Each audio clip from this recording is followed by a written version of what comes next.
Alors ce soir, nous recevons Jean-François, c'est Jacques Dupaquier, qui a été mon professeur d'histoire-géographie, à qui je dois beaucoup.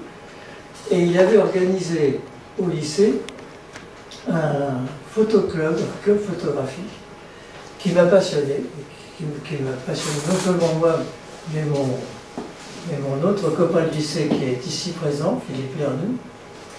Et il nous a initiés à la photographie, à tel point que moi, j'en ai fait mon métier. Donc je lui dois beaucoup. Mais voilà, je crois que j'en ai assez dit. Maintenant, c'est Jean-François qui va parler de ce professeur à qui je dois beaucoup et qui a fait après une carrière merveilleuse, comme il va. À toi, Jean-François. Merci André-Louis, merci pour cette invitation et merci à tous de m'avoir préféré à notre président de la République ce soir. Je vais parler de mon père, Jacques Dupaquier. Donc je m'appelle Jean-François, je suis né en 1946, j'ai 77 ans. Ça va me changer de mes petites discussions avec mes petits-enfants parce que quand je reparle à eux des années 50, 60, j'ai du mal à leur faire comprendre ce qui se passe, mais vous, il n'y a pas de problème, on est à peu près des mêmes générations. Donc je vais vous parler de Jacques Dupaquier comme ministre, c'est-à-dire une certaine période de la vie de mon père qui est très peu connue. Pourquoi j'ai fait ce choix? Parce que il est paru une plaquette sur d'hommage à Jacques Dupaquier de la Société historique de Pontoise et des Amis du Lycée français, que certains d'entre vous reconnaissent, qui avait totalement occulté cette période. Il faut dire qu'ils avaient oublié d'interroger ses enfants, c'était un peu politique. Alors, on connaît bien sûr l'histoire de mon père, il y a une très bonne fiche Wikipédia, vraiment, je la trouve bien faite, longue, précise, complète. Il y a évidemment une plaquette, c'était le discours d'hommage qu'il a reçu lorsqu'on lui a remis son épée des techniciens. Ça, c'est un petit peu la vérité officielle. La vérité officielle, c'est le Jacques Dupaquier qui est un notable installé, un démographe historien reconnu mondialement, dont les œuvres lui permettent d'aller de congrès en congrès. Donc un homme qui est vraiment au fait de sa puissance intellectuelle et aussi de sa reconnaissance sociale. Mais il y a un autre Jacques Dupaquier, c'est celui d'avant. Et c'est de celui-là que je vais vous parler. Et pourquoi je vais vous en parler? D'abord parce que je trouve intéressant d'évoquer également une période qui est peu connue. Et deuxièmement, il s'est passé quelque chose d'assez incroyable, c'est comme un conte de fées. La maison familiale de Jonville, que peut-être vous avez connue dans la Manche, a été reprise par mon frère Yves, le second des fils, puisque mes parents ont eu 4 garçons, moi, Yves 2 ans après, Michel ensuite, et puis Robert beaucoup plus tard. Et donc ils avaient une maison de vacances, et au moment du décès de mes parents, en 2010, cette maison est revenue à un de mes frères. En 2017, en faisant des travaux dans sa maison, il a démonté une cloison qui s'est avérée une fausse cloison. Et derrière cette cloison, il y avait une boîte en bois, à peu près de cette taille-là, qui contenait toutes les archives de la cellule et de la section communiste de Pontoise. J'en étais stupéfait. Il faut que vous sachiez qu'au Parti communiste, on ne doit pas conserver ces archives. Aujourd'hui encore, bien que le parti ne soit plus dans des périodes de clandestinité ou de post-clandestinité, il est recommandé aux responsables de cellules et de sections de détruire périodiquement leurs archives, au cas où. Bon, on ne va pas rentrer dans les détails de tout ça, mais mon père ne l'a pas fait. Il a conservé toutes ces archives, et pour ceux qui le connaissent, ça peut se comprendre. Ce qui est assez extraordinaire, c'est qu'il les ait cachées. Peut-être qu'il les a cachées aussi à sa deuxième épouse, que vous avez peut-être connue, Paulette, qui ne partageait pas ses convictions et qui n'appréciait pas non plus la première partie de sa vie où il avait une première épouse, ma mère, Nicole Dupaquier. Deuxième découverte, c'est ce document qu'il nous a laissé, c'est un polycopié de quelques 100 et quelques pages, où il raconte son enfance, son adolescence et la période de la guerre, jusqu'en 1944, c'est-à-dire la période où il est devenu communiste. Ça, c'est un document vraiment familial, qui n'est pas supposé être diffusé. et sur lequel, évidemment, je m'appuie beaucoup dans cette conférence de ce soir. Ce qui est intéressant, c'est de comprendre pourquoi il est devenu communiste. Comme on le voit sur cette photo, vous le voyez debout sur la gauche, haranguant la foule, devant le tribunal de grande instance de Pontoise, qui juge un militant communiste pour propagande antimilitariste. Et c'est la seule photographie que je possède, que j'ai retrouvée, de mon père en tant qu'orateur communiste dans une manifestation qu'il dirige comme secrétaire de la section communiste de Pontoise. Vous connaissez l'organisation du Parti communiste, vous savez qu'il y a des cellules, ces cellules sont regroupées en sections. À Pontoise, il y avait une dizaine de cellules communistes, et puis une seule section, et mon père est très vite devenu le responsable de la section. Mais on va commencer par le début. Et le début, c'est au Havre, dans une famille bourgeoise, de la bourgeoisie tout à fait traditionnelle, catholique, anti-dreyfusarde, rentière, vivant largement d'activités portuaires. Et pour ce qui concerne mon grand-père, donc le père de Jacques, j'appellerai non pas papa mais Jacques, si ça ne va pas, ce sera plus simple, qui lui était négociant en champagne, Moët et Chandon, en cognac, Martel et d'autres liqueurs. Car à cette époque-là, pour les grands champagnes, c'était un peu comme pour les concessionnaires automobiles. On avait une concession, par exemple, Moët et Chandon sur le Havre, et tout le champagne Moët et Chandon qui se vendait au Havre, y compris sur les transatlantiques, passait par mon grand-père. C'était quand même un métier assez rentable, jusqu'à la crise de 1929, qui a évidemment fait s'effondrer complètement les revenus familiaux et a rendu ma famille assez pauvre.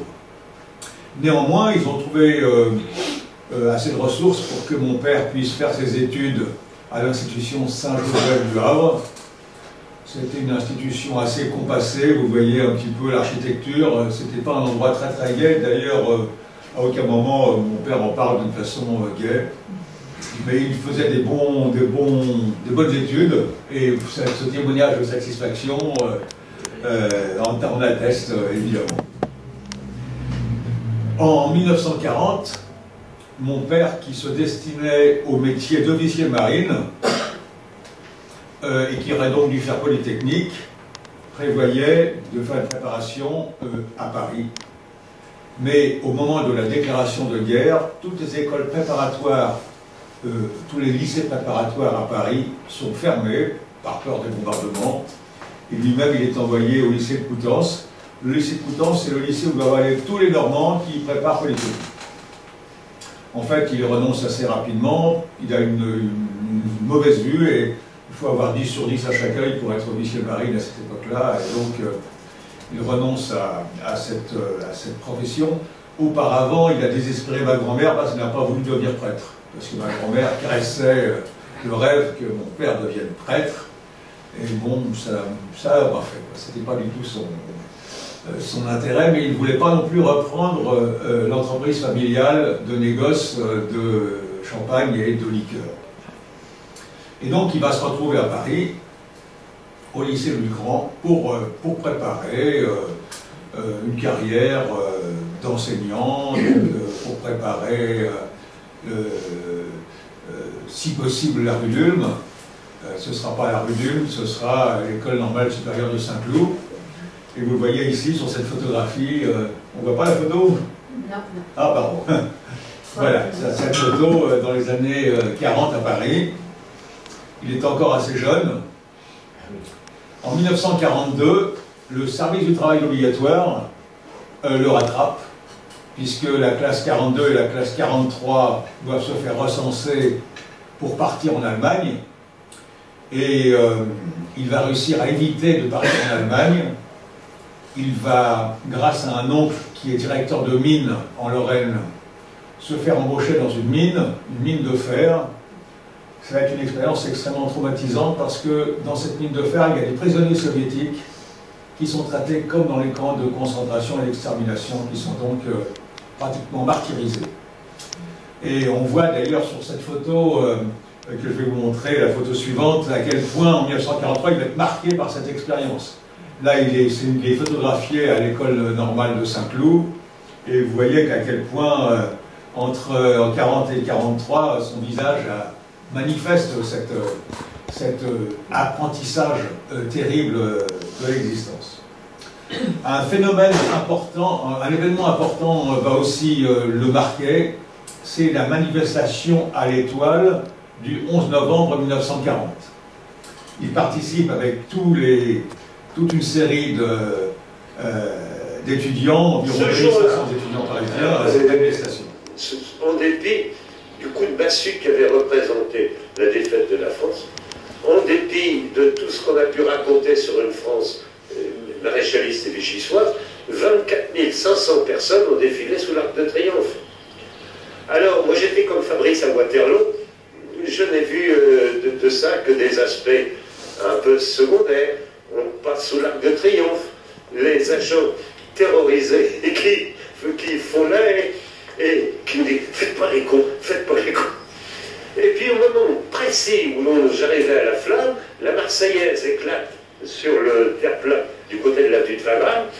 Nous courons comme des moineaux, nous joignons à la foule, et c'est une comédie, c'est la Marseillaise la plus émouvante et la plus enthousiaste que j'ai jamais vue de ma vie.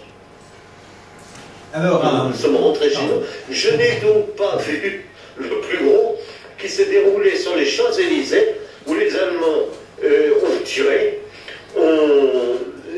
Il y a eu un mort, on l'apprendra par la suite, un très grand nombre de blessés et plus d'une centaine d'arrestations. Dans les jours qui ont suivi, la Sorbonne a été fermée.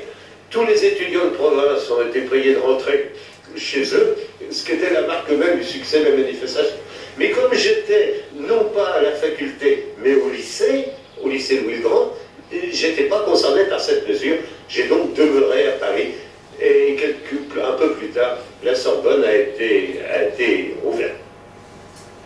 Alors, vous avez compris que je dispose d'une série de vidéos de témoignages de mon père. Ces vidéos ont été faites par un de mes neveux, Emmanuel Dubaquier, qui est le fils d'Yves, donc le deuxième enfant de Jacques et Nicole, qui est lui-même agrégé aujourd'hui de philosophie. Et il était très très apprécié par Jacques. Et Jacques s'est laissé donc filmer, racontant ses souvenirs d'enfance, d'adolescence et d'entrée dans la vie politique. C'est un épisode extrêmement important. Il y en aura d'autres dont on va parler dans un instant. Allons-y. Et voilà que je suis reçu à l'École normale supérieure de Saint-Cloud et je suis contacté par une autre forme de résistance, des camarades qui me disent qu'il faut adhérer au Front National.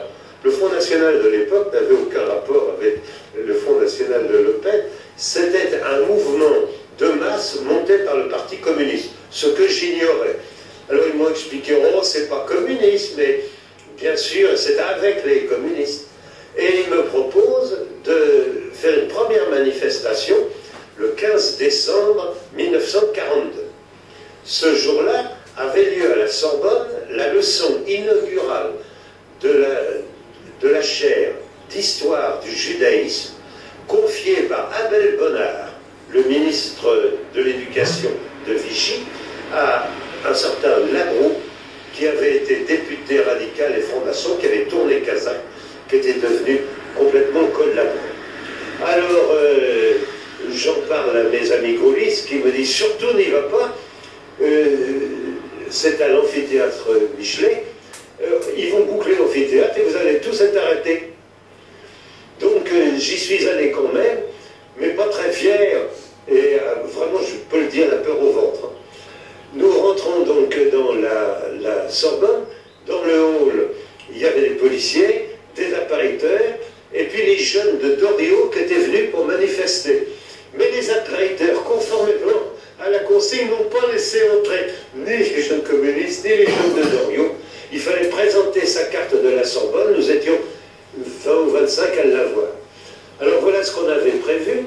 On avait prévu de commencer par manifester, puis ensuite de déverser du gaz lacrymogène que deux jeunes filles avaient mené dans leur sac, et puis de balancer des papillons.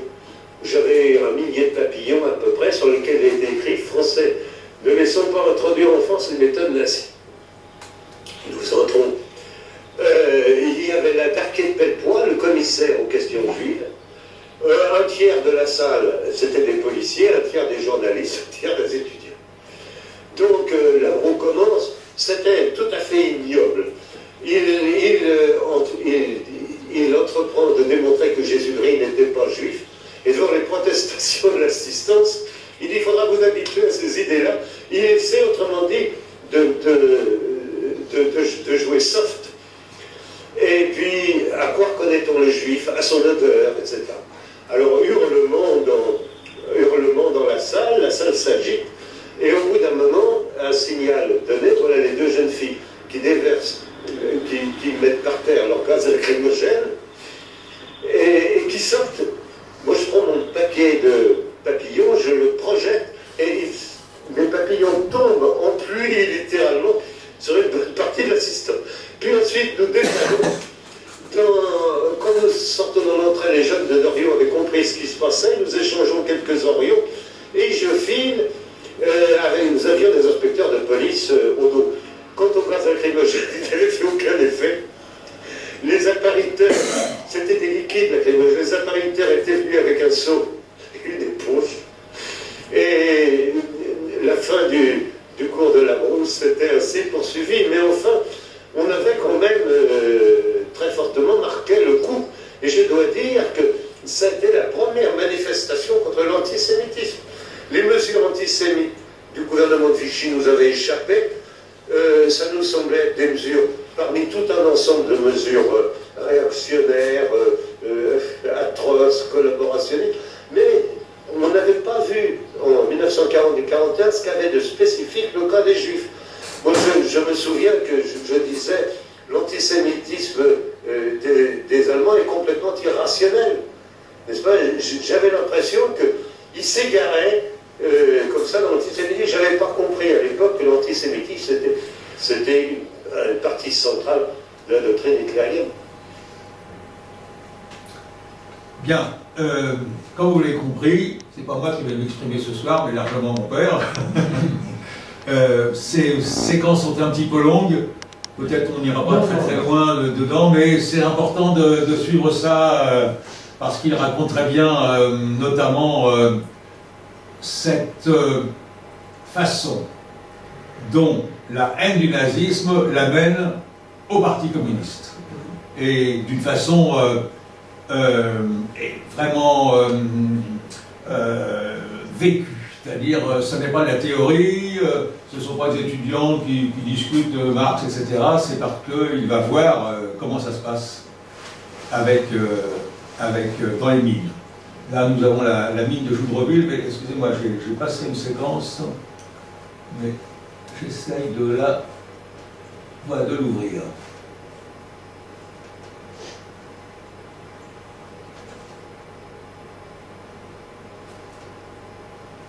Et j'ai du mal.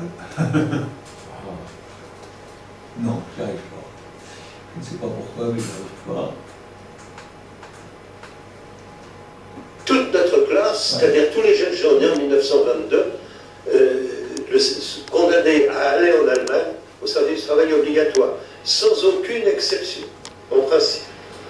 Il y avait des exceptions pour ceux qui étaient nés en 1920 et 21, mais pas pour ceux nés en 22. À l'époque, la résistance n'était pas encore suffisamment organisée. Donc, je ne trouve aucune ressource au Front National. Et mes camarades sont invités à aller à Versailles pour se faire recenser. Moi, je n'y vais pas, en me disant il va y avoir on va être arrêtés en masse, n'est-ce pas, si on va à Versailles, ils ne nous laisseront pas repartir, on nous emmènera directement en Allemagne.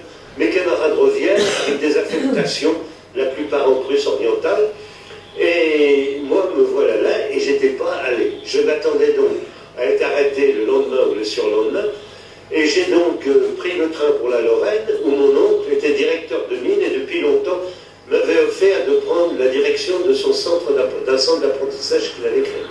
Quand je suis arrivé là-bas, mon oncle m'a emmené au service du travail obligatoire de Briey, où c'était des fonctionnaires français, vraiment anti-allemands, qui disaient il n'y a rien à faire, toutes les cartes de travail ont été distribuées et elles sont numérotées.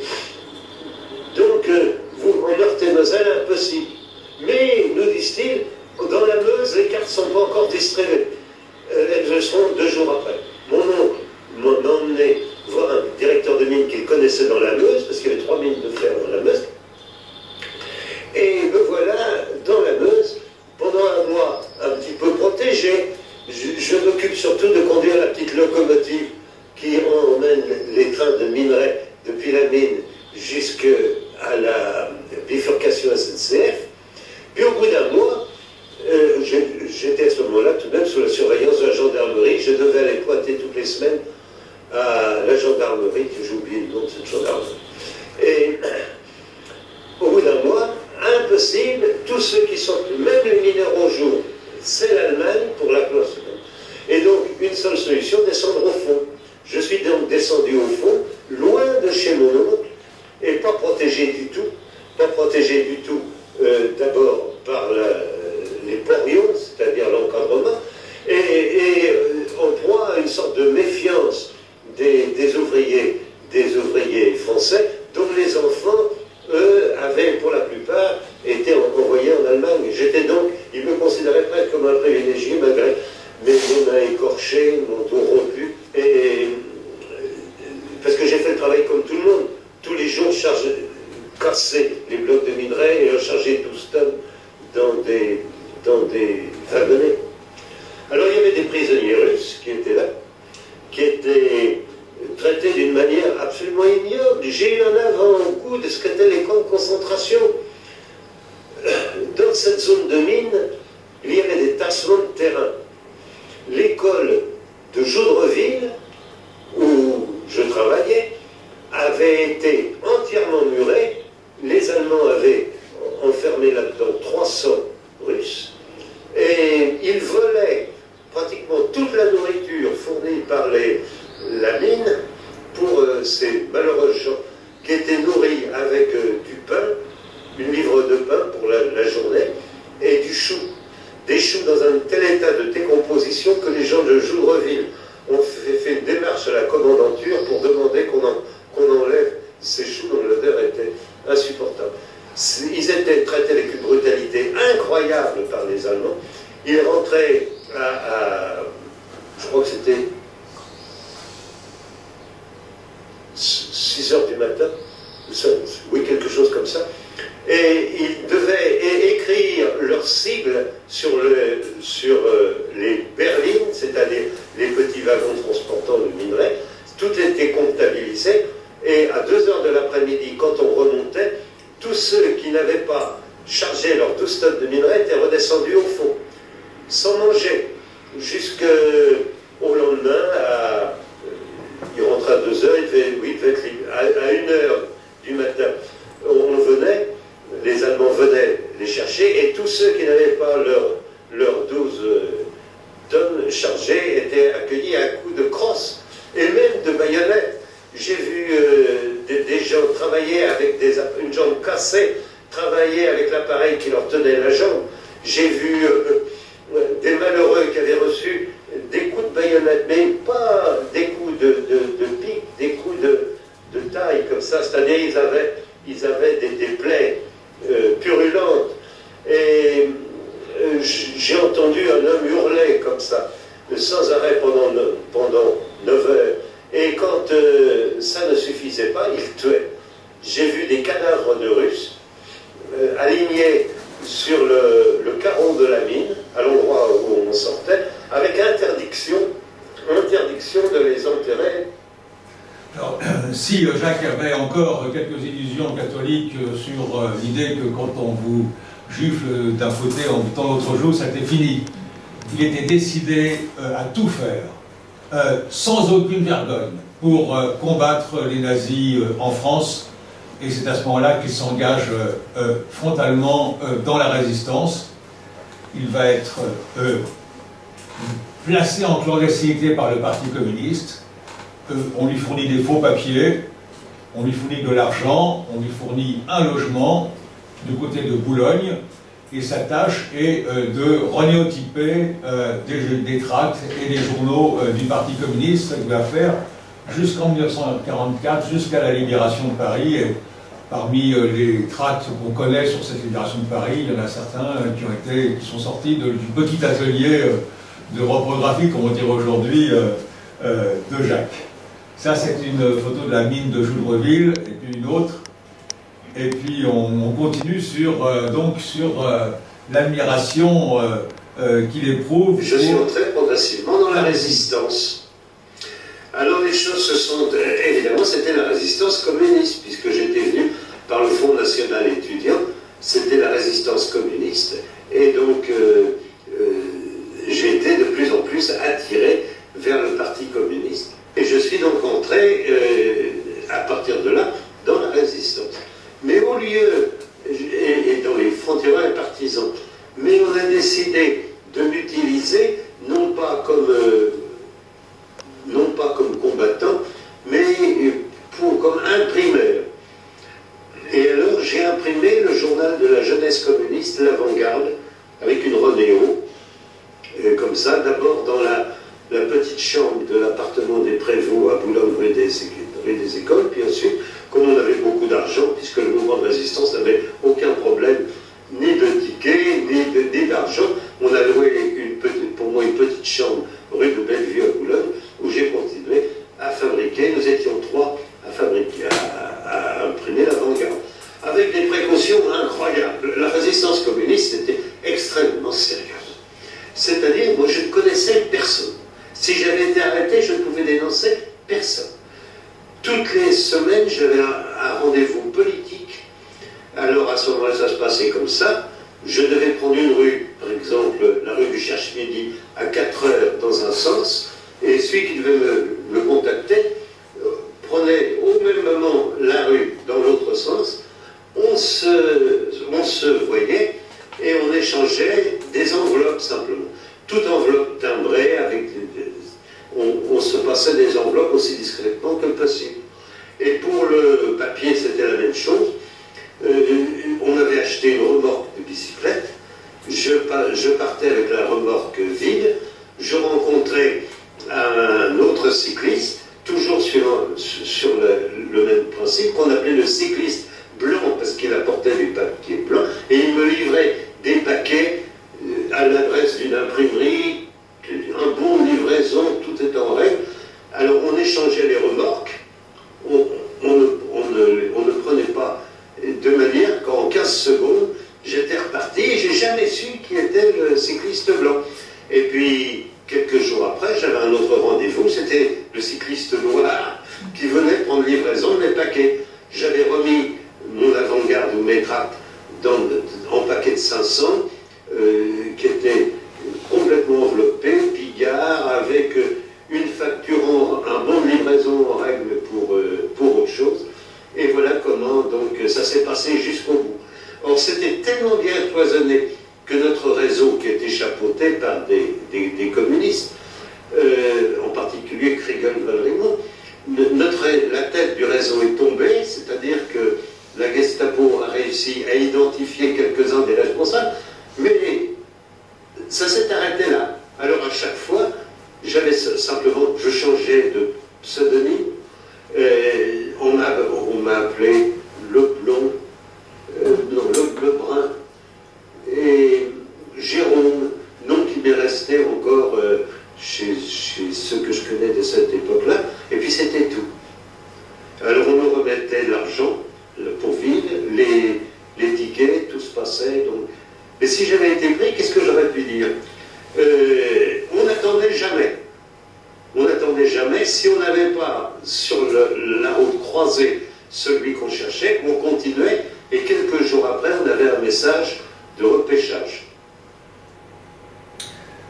Alors, à la fin de la guerre, Jacques est tellement imprégné par cette culture de résistance communiste qu'il décide de devenir permanent du Parti communiste.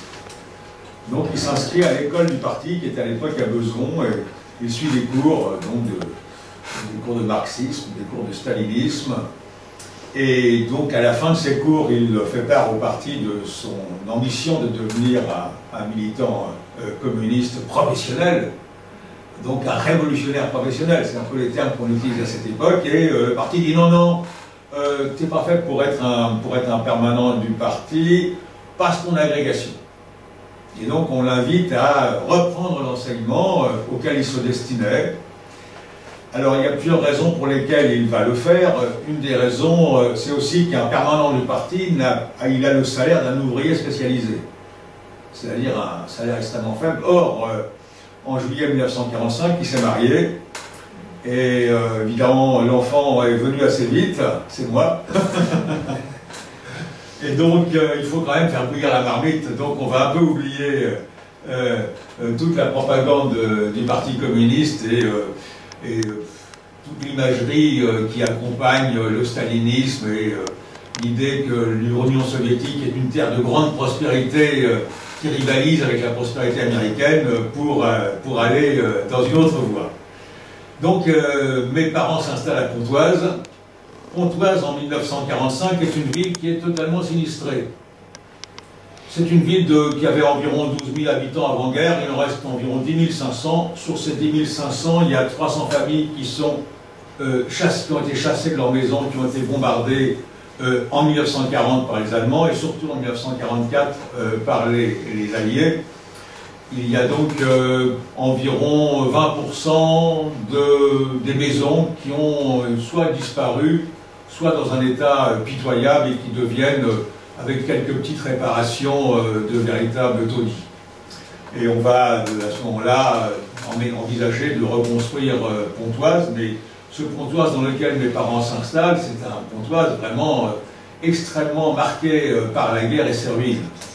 Alors voilà, Nicole et Jacques, ils s'installent à Pontoise en 1946. Mon père a été nommé professeur au collège Chabannes, le collège des garçons de Pontoise. Et avec ma mère, ils se photographient dans une maison qu'ils ont squattée. Grâce au Parti communiste, ils ont obtenu un bon de réquisition d'une maison d'un Parisien qui n'y habite pas. Alors ils s'installent au premier étage avec moi. Et puis au rez-de-chaussée, leur ami Dombrowski, qui est un autre militant communiste, qui va être un très très grand ami de mes parents, s'est installé lui aussi avec sa petite famille. On leur a expliqué comment faire pour ne pas être expulsés. Ils verseront l'équivalent d'un loyer à la caisse des dépôts et consignations tous les mois, et comme ça, ils deviendront inexpulsables. Et ça va durer jusqu'en 1959. Voilà Jean Dombrowski, l'ami communiste. C'était un colosse qui mesurait presque 2 mètres de haut, qui impressionnait beaucoup dans Pontoise. Quand il passait sur un trottoir, ses ennemis politiques changeaient de trottoir. Il avait une deuxième passion que le Parti communiste, c'était la pêche à la ligne. Et vous savez, à cette époque-là, on aimait beaucoup la pêche à la ligne. Quand on était installé dans une ville de province, qui avait un cours d'eau, on devait avoir une barque de pêche. C'était presque un signe de distinction sociale, et quand on avait une barque de pêche, c'était mieux qu'être prolétaire. Alors pour Jean Dombrowski, c'était aussi un signe important. Malheureusement, ces deux passions, le Parti communiste et la pêche à la ligne, l'empêchaient d'exercer sa troisième passion envers sa femme, et tout ça va évidemment forcément pas très bien finir au bout de quelques années. À Pontoise, il y a également un autre personnage très intéressant, c'est le docteur Eugène Samuel. Le docteur Eugène Samuel, qu'on voit ici à gauche, à l'époque où il est l'un des fondateurs des maquis du Vercors, et à droite dans une réunion d'une kermesse communiste à Pontoise ou Saint-Ouen-l'Aumône, est appelé le médecin des pauvres à Pontoise. Et on va reparler de lui tout à l'heure quand on reviendra sur cette photographie que je vous ai présentée au début, où Jacques harangue la foule contre le jugement de jeunes communistes antimilitaristes. Et puis il y a toute une série d'autres amis. Il y a Jacques Prévost, vous avez entendu Jacques en parler parce que c'est dans leur petit appartement de Boulogne qui tirait les premiers tracts. Hélène Cagliero et toute une série de gens. Alors là, on rentre dans une période que je commence à connaître, parce qu'on arrive dans les années 50, je commence à avoir 4, 5, 6, 7 ans. Et je peux vous dire qu'il règne une atmosphère très particulière dans cette société communiste, une grande familiarité, une grande bonté réciproque, évidemment qui contraste avec la haine qu'on éprouve envers les Américains, les impérialistes américains, etc. Mais une petite société qui est en même temps très très sympathique et dont mon père gardera toujours un bon souvenir, ce qu'il exprimera dans ses souvenirs. Et puis tous les enfants, et puis il va se passer quelque chose de très intéressant, c'est la famille Coupet. En 1949, vous savez qu'il y a des groupes insurrectionnels dans le bassin du Nord et du Pas-de-Calais. Ces grèves durent extrêmement longtemps. Elles sont liées aux consignes de Moscou de radicalisation du Parti communiste contre le plan Marshall et contre la communauté européenne de défense. Ce sont deux chiffons rouges, ce sont deux lignes rouges que Moscou ne veut pas voir la France franchir, et donc on pousse la CGT, le Parti communiste, à des actions radicales. Tellement radicales qu'on fait dérailler des trains, et vous savez que l'Express Paris à Arras, lorsqu'il déraille dans un endroit où on a dévissé, dévissé les traverses, a fait 120 morts. C'est colossal l'atmosphère à cette époque. On a l'impression que la France est vraiment au bord de la guerre civile, d'autant plus que on commence à débusquer aussi des organisations d'extrême droite qui veulent remettre au pouvoir des anciens pétinistes. La grève dans le bassin houiller est tellement dure que les fonds de grève s'épuisent et les familles n'ont plus de quoi nourrir leurs enfants. Il faut se rappeler qu'on est encore en période de rationnement. Hein, le rationnement en France, il va durer jusqu'en les années 50, 51, 52. Je me rappelle, moi, personnellement, avoir mangé pour la première fois du pain blanc quand mes grands-parents m'ont fait visiter un transatlantique au Havre, où il y avait du pain blanc, mais je n'avais jamais connu le pain blanc. Les pains, c'était toujours un mélange, il y avait du blé, il y avait du maïs, il y avait du sarrasin, le pain était grisâtre, il n'était pas beau, il n'était pas bon, et on en avait peu. Il faut savoir que pendant l'occupation, papa se plaint, à une certaine époque, il n'avait que 300 grammes de pain par jour, c'était la ration. Vous voyez ce que c'est qu'une baguette de 250 grammes, mais dans une société où le pain est l'aliment de base, 300 grammes de pain, c'est très peu. Eh bien, à ce moment-là, la ration est descendue à 200 grammes. L'incurie politique en France, on n'en parle pas beaucoup de cette époque-là, mais la France met énormément de temps à se reconstruire, beaucoup plus de temps que l'Allemagne. Elle consacre beaucoup trop d'énergie à ses divisions intérieures et puis aux guerres coloniales qui ont commencé et qui coûtent extrêmement cher. Et alors donc, la situation des mineurs est tellement désespérée qu'ils demandent aux militants communistes d'accueillir des enfants mineurs pour pouvoir les nourrir. Mes parents vont recevoir un garçon qui s'appelle René Coupet. Vous le voyez, il a sur ses genoux mon frère Yves, sur la droite de la photo. Vous voyez mon père à l'extrême droite, ma mère un peu plus loin, et puis la famille Coupet sur la gauche.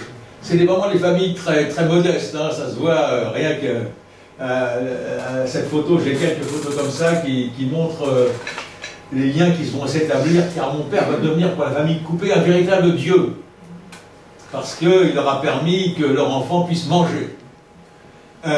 Aux obsèques de Jacques, en 2010 à Saint-Valahougue, je verrai arriver une voiture immatriculée en 59 avec dedans 4 personnes qui ne se font pas connaître, qui assistent aux obsèques après avoir assisté aux obsèques à Gisors, les premières obsèques, puisque mon père est ensuite enterré à Saint-Valahougue et dans la Manche. Et ce sont visiblement des descendants de famille Coupet, mais ils sont tellement modestes et tellement humbles que je n'arriverai même pas à leur demander qui ils sont. Ils vont repartir très vite, comme ils sont venus, un peu comme des revenants. Il y avait de la correspondance importante entre la famille Coupet et la famille du Paquier pendant tant d'années. Et puis il y a une autre famille qui va jouer un rôle très important, pardon, c'est dans l'autre sens, c'est la famille Gessil. Figurez-vous qu'en 1943, alors on revient un peu en arrière, il y a une famille juive qui essaye par tous les moyens d'échapper aux nazis, bien sûr, et qui fait quand même des enfants. Ils ont 2 enfants pendant la guerre. C'est quand même un courage absolument incroyable. Bon, c'est peut-être de la fatalité, à l'époque, on n'a pas beaucoup de moyens de prévention des naissances. Et ma grand-mère, Thérèse du Paquier, mon père Jacques du Paquier, la famille Prévost et d'autres membres de la famille du Paquier, Mauger, etc., vont prendre en charge une petite fille qui a 1 an, qui s'appelle Paul Gessil. Ils vont la conduire dans une petite ferme qu'il possède dans le pays de Caux jusqu'à la libération. Elle est née en 1943 et il va naître une très très grande amitié avec la famille Gessil après la guerre. Et vous voyez là le père Gessil qui a acheté une traction avec sa femme et puis les enfants derrière. Et puis la famille Prévost, qui est également une famille alliée qui a beaucoup de liens avec les Gessil aussi. Plusieurs membres de la famille vont être désignés juste parmi les nations pour avoir sauvé la famille Gessil. Mon père ne va pas en faire partie, ça va être un peu un regret de sa part, mais on ne peut pas, pour un sauvetage, honorer 10 ou 15 personnes de juste parmi les nations. Et, il a été simplement, il est resté jusqu'à la fin un très très grand ami de Paul Gessil. Et nous avons fêté cette année les 80 ans de Paul Gessil ici à Paris. Elle a elle aussi un souvenir très très fort de Jacques. Et vous voyez, donc, mes parents, ils n'ont pas seulement une action militante, mais ils accueillent les gens à la maison, ils en accueilleront encore par la suite, souvent des personnes recherchées, pourchassées ou de familles modestes. Et après la période dont je vous parle, après la période 59-60, dans la maison d'Argenteuil, on va accueillir des réfugiés politiques, des Iraniens, des Mexicains, toutes sortes d'étudiants. Ce sera une sorte de tradition familiale importante. Pendant ce temps-là, évidemment, la guerre d'Indochine est là, avec beaucoup de manifestations du Parti communiste pour protester contre la guerre d'Indochine. Et puis l'affaire Yvon Samuel. Yvon Samuel, c'est le fils de Leclerc Samuel, que vous avez vu tout à l'heure, le fondateur des maquis du Vercors. C'est un gosse, un peu un anarcho-communiste, on va dire, c'est un beau gosse, qui distribue des tracts devant la caserne de Pontoise. Sur ces tracts, il est marqué avant la guerre, pas de 18 mois, pas de Rabiot, parce que le service militaire est passé à 18 mois pour en finir avec la guerre d'Indochine. Et alors que la guerre d'Algérie commence à se profiler, là on est en 53, c'est juste avant le début de la guerre d'Algérie. Et papa va organiser une grande manifestation à Pontoise pour que le fils Samuel ne soit pas condamné à la prison, parce qu'il suffisait de distribuer des petits papillons en disant à bas les 18 mois, et on était taxé de propagande antinationale, antimilitariste. Voilà, un peu comme dans certains pays aujourd'hui, comme la Russie, il ne faut pas grand-chose pour être qualifié d'ennemi de la nation. Et puis, donc, il va obtenir la libération d'Yvon Samuel. Ça, c'est une photographie prise rue de Rouen à Pontoise, dans une maison à côté de chez moi, où on voit le jeune homme au milieu, là, en bras de chemise, c'est Yvon Samuel, et puis son père sur le petit fauteuil Louis XVI là devant, et puis tous les militants communistes du quartier. C'est on va dire la crème des militants communistes de Pontoise qui est là pour fêter le petit héros, quoi. Parmi eux, il y a un homme qui s'appelle Ernest Gamard, qui est marchand de fric à la place de la gare à Pontoise. Et c'est aussi un militant communiste très pittoresque parce que lui, il possède une trèfle Citroën, une trèfle jaune, comme on en voit encore dans les images de la débâcle. Et c'est l'attraction du quartier. Je me rappelle très bien de cette trèfle. Et tous les gamins qui courent après la trèfle en disant « V'là le cul pointu, v'là le cul pointu », parce que vous savez que l'arrière de la trèfle, il est pointu, et c'est vraiment une attraction. Et puis, sur ces entrefaites arrive la mort de Staline. La mort de Staline, c'est un événement considérable dans la vie de Jacques. C'est la seule fois où j'ai vu mon père pleurer. J'avais 7 ans. Il a pleuré. Alors tout à l'heure, quelqu'un me disait qu'il ne faisait pas de politique en classe. Et ben, c'est pas tout à fait vrai, parce qu'il était tellement bouleversé par la mort de son idole qu'il a demandé en classe à ses élèves de respecter une minute de silence. Pour ma part, j'ai vécu ça. Il a... C'est différent. Ah oui. J'ai vécu ça.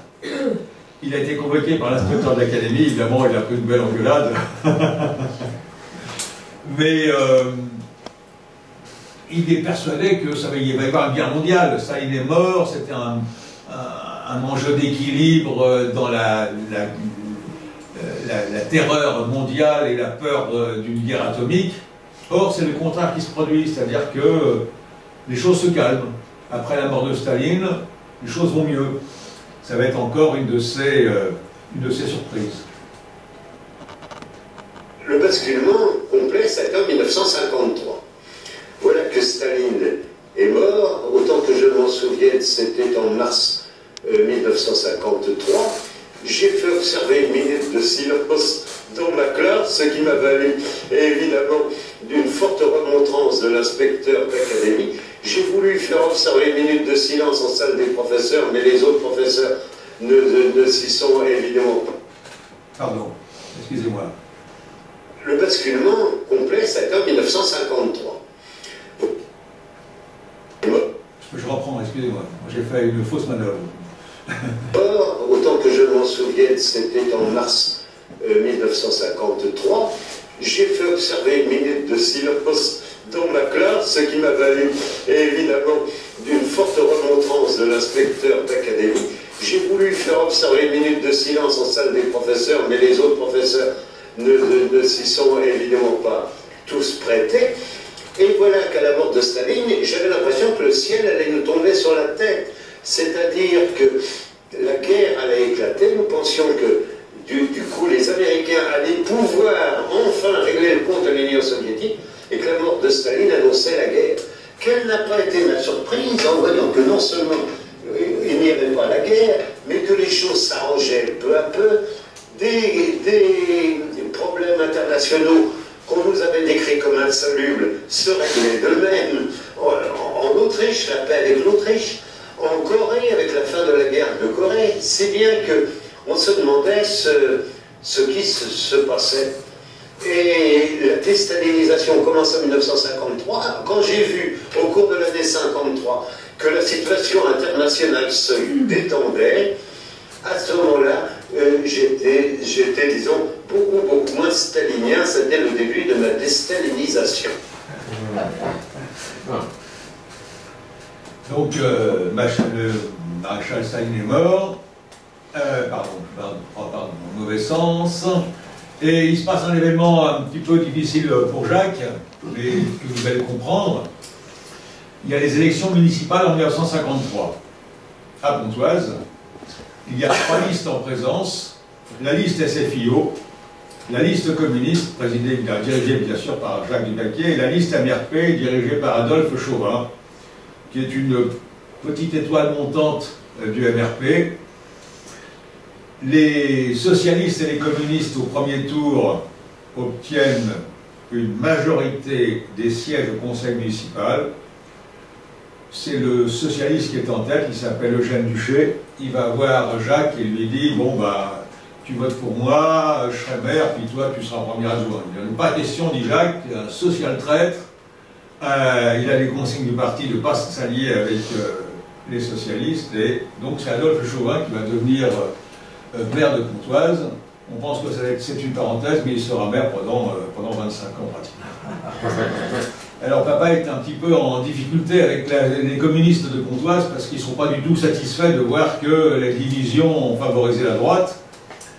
Et en plus, il y a un autre problème, c'est que Chauvin a le bras long, il veut se débarrasser de ce gêneur de Dupaquier. Il fait faire une fausse demande de mutation de mon père dans un lycée parisien. Sous prétexte qu'étant agrégé, il a pu enseigner dans un collège. Jacques découvre la chose au dernier moment. Il réussit simplement à faire annuler l'envoi dans un lycée parisien et à se faire nommer au lycée de Montmorency. C'est lié à cette affaire de 1953. Alors il le découvre parce que Chauvin en parle dans un wagon de chemin de fer en allant sur Paris, et puis il y a un communiste qui entend tout ça et qui raconte tout. Et donc Jacques va être nommé ici à Montmorency. C'est la première photographie de lui en tant que professeur au lycée de Montmorency. Ensuite arrive la guerre d'Algérie. Et vous savez, je vais faire très bref parce que je voudrais qu'on passe peut-être plutôt aux discussions entre nous. Vous savez qu'en 1955, la situation politique est si complexe que l'Assemblée nationale est dissoute, et à l'issue d'une très brève campagne électorale, je crois que c'est le 2 janvier 1956, une nouvelle Assemblée est désignée.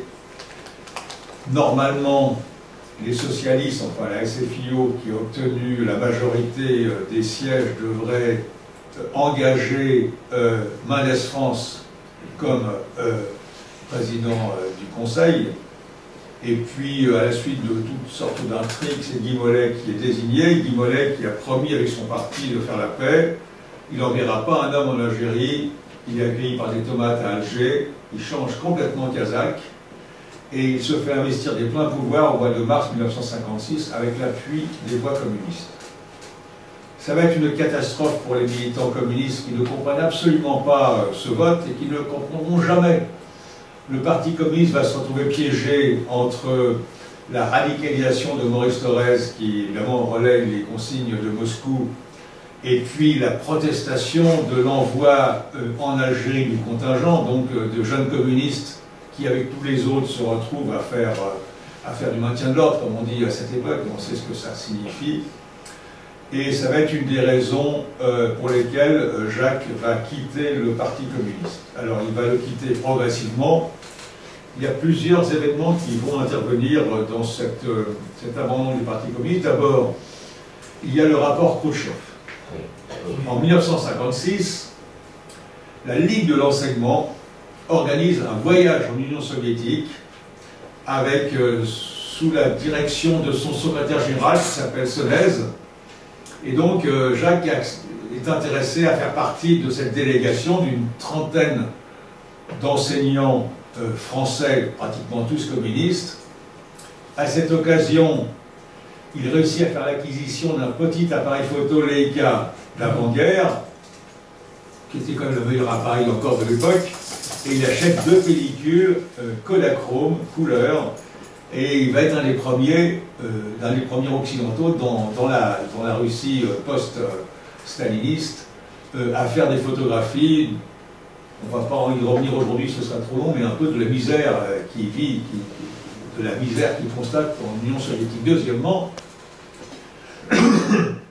il apprend dans ses visites avec des collègues russes qui parlent parfaitement français, parce qu'à l'époque, on parle beaucoup plus français qu'aujourd'hui, notamment dans la partie soviétique, puisque le rapport Khrouchtchev est un vrai rapport, alors que le Parti communiste prétend toujours qu'il y a un rapport attribué au camarade Khrouchtchev sur les crimes du stalinisme, et donc Jacques va découvrir les crimes du stalinisme.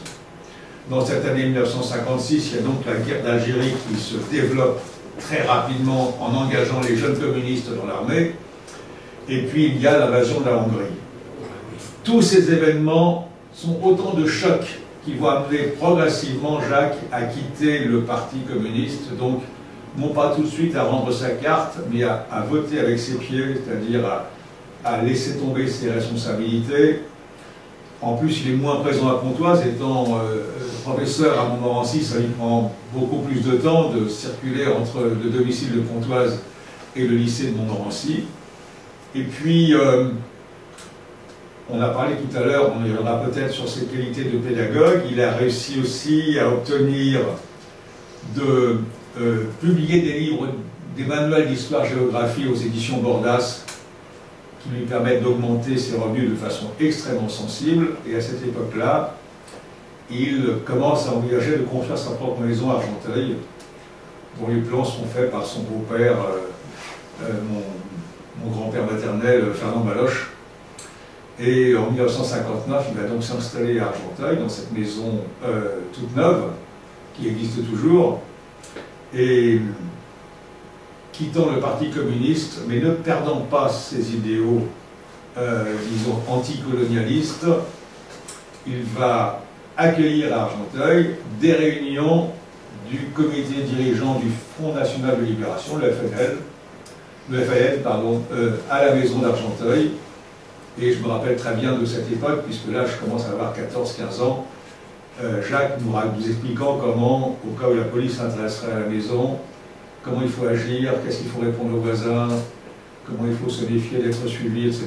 Et il ne sera jamais identifié par la police française, alors qu'il prend des risques au minimum de révocation et au pire d'emprisonnement. Voilà donc cette époque que mon père a rarement lui-même évoquée, surtout quand il était académicien et très ami avec Pierre Besmer. Il a été soumis à la vindicte d'un de ses collègues de l'école pratique des hautes études pour des raisons assez misérables. Et ce collègue faisait passer papa pour une sorte d'extrême droite, un homme d'extrême droite. Et j'avais des discussions avec lui, moi j'étais à l'époque rédacteur en chef à l'événement de jeudi. Je lui disais, papa, mais pourquoi tu dis pas ce qui se passait en 59, 60, 61, 62, quand tu accueillais des réunions du FLN à Argenteuil, dans la maison, et il me dit, non, maintenant je suis bien avec Pierre Besmer, ce ne serait pas possible. Donc je demande au notaire. Bon, maintenant qu'il n'est plus là, je ne suis pas soumis aux mêmes règles de confidentialité. Je vais finir là-dessus pour ne pas être trop long, et bien sûr, j'espère qu'on va pouvoir en discuter un petit peu si vous le souhaitez. Je dois vous dire enfin que je viens de finir un article sur l'histoire de mon père communiste pour le bulletin annuel de la Société historique de Pontoise. C'est un article qui fait quand même 108 pages, un tiers du bulletin, et que s'il y en a que ça peut intéresser, je pourrais peut-être obtenir un prix attractif de la part de la Société historique. L'article va paraître, je crois, le 11 janvier prochain. C'est le bulletin annuel de la Société historique de Pontoise, dont Jacques a été très longtemps le président. Je vous remercie de votre attention, j'espère que ça n'a pas été trop long.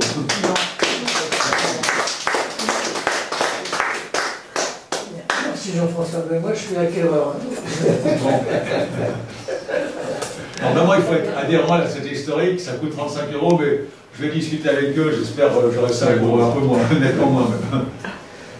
Quel âge avait-il au moment de la vidéo que vous avez... Alors, c'était 1 an et demi avant son décès. Il est décédé en juillet 2010, donc c'était en 2008. Ah oui. En fait, vous avez vu que la vidéo est prise à différents endroits, ça a pris plusieurs mois, la vidéo. Il y a peut-être des moments où, disons, le paysage n'est pas aussi luxuriant qu'en été, mais voilà, c'est dans cette époque-là, environ 2 ans avant son décès. Parce qu'il a les idées très claires et une élocution parfaite, comme on l'a connu, puisque moi je l'ai connu en 1960, au lycée. Et il savait développer ses sujets et faire en sorte que chaque élève les perçoive parfaitement. Mon père était extrêmement lucide jusqu'au moment de son décès, mais malheureusement, il ne marchait plus assez. Il a fini par avoir une gangrène sur une des jambes. Et quand l'hôpital de Pontoise lui a dit qu'il fallait lui couper les jambes, il a dit non. Et donc, c'est moi qui l'ai accompagné au service des soins palliatifs, sachant qu'il n'avait plus très longtemps à vivre. Il est mort un matin au moment où il faisait les soins de toilette entre les bras des infirmiers. Voilà. Est-ce qu'il faisait toujours de la photo? Alors, presque plus. Il avait, je ne sais pas pour quelle raison, mais il avait acheté un mauvais appareil photo. Leica.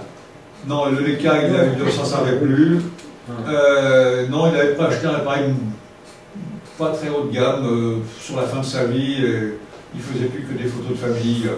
Il a légué sa collection de diapositives, quand même quelque chose comme 40 000 diapositives, à Emmanuel Dupaquier, celui qui est l'auteur de la vidéo. D'accord. Parce que moi je me souviens très bien de ce Leica. Oui.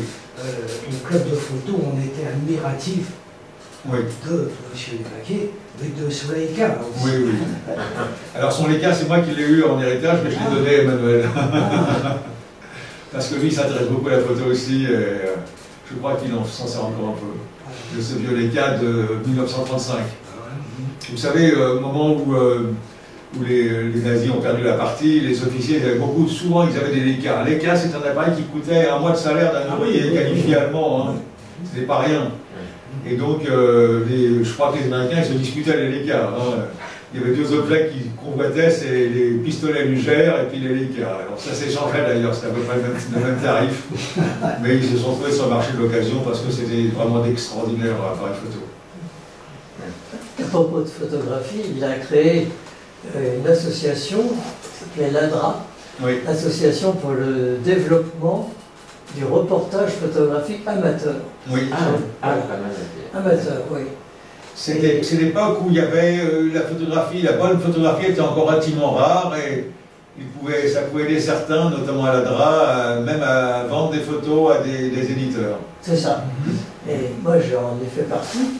Et ça m'a permis de rencontrer deux autres photographes remarquables. Roland Michaud, Roland et Sabrina Michaud, spécialistes de l'Orient, de l'Inde et au-delà. Et puis Jean Do, qui est un spécialiste du Sahara, avec lequel j'ai eu le plaisir de faire une expédition au Sahara. Oui. Oui. Mais André, je les ai connus aussi. Tu les as connus? Oui, oui. Tous les deux? Oui, oui. Parce que j'ai adhéré au club. Ah oui, à la DRA. Oui, oui. Pas très longtemps, mais je les ai connus. Oui. Alors moi j'espère que la collection de photos de Jacques sera reprise par un organisme public, parce que c'est quand même des films qui s'abîment. Bon, pas trop le Kodachrome 2, mais toutes les autres émulsions, notamment les Agfa et les Elvire, Oui, ça fait mal. ouais. Mais le Kodachrome est stable. Ouais.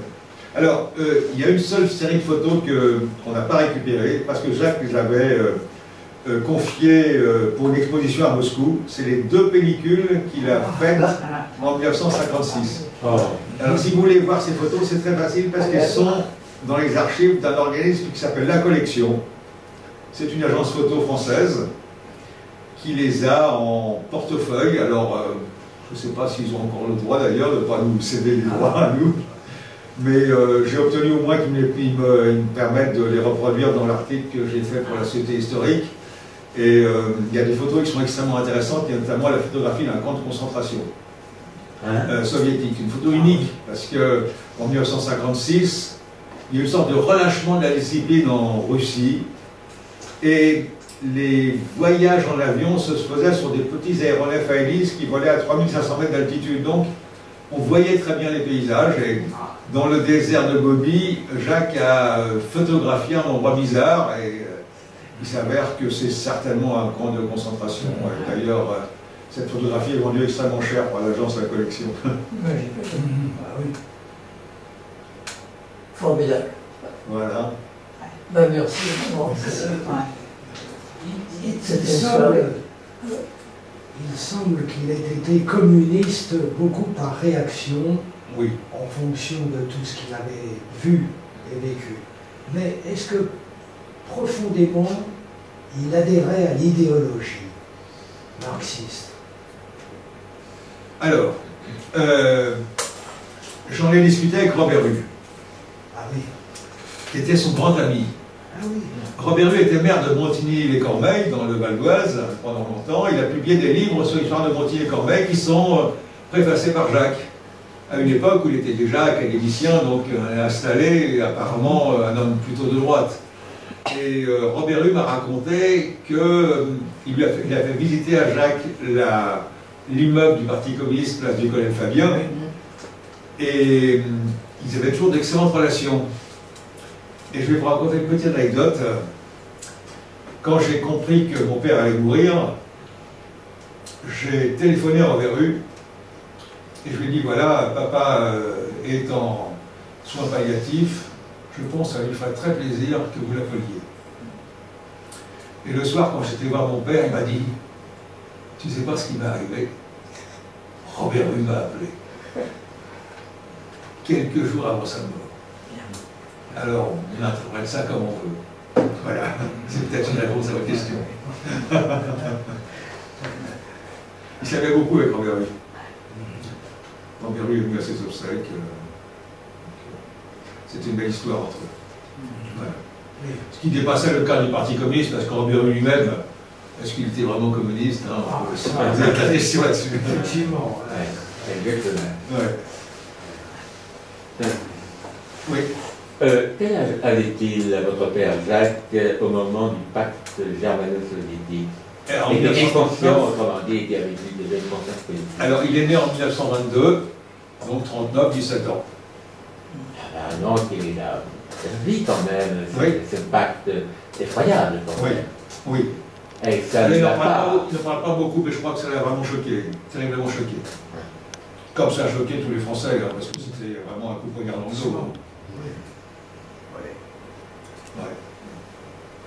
Mais, vous voyez, je suis très étonné parce que vous nous avez raconté, parce que je l'ai eu comme professeur, André aussi, et jamais ne transpirait dans ce qu'il nous disait, ce qu'il nous apprenait, quelque chose relevant de ses convictions communistes.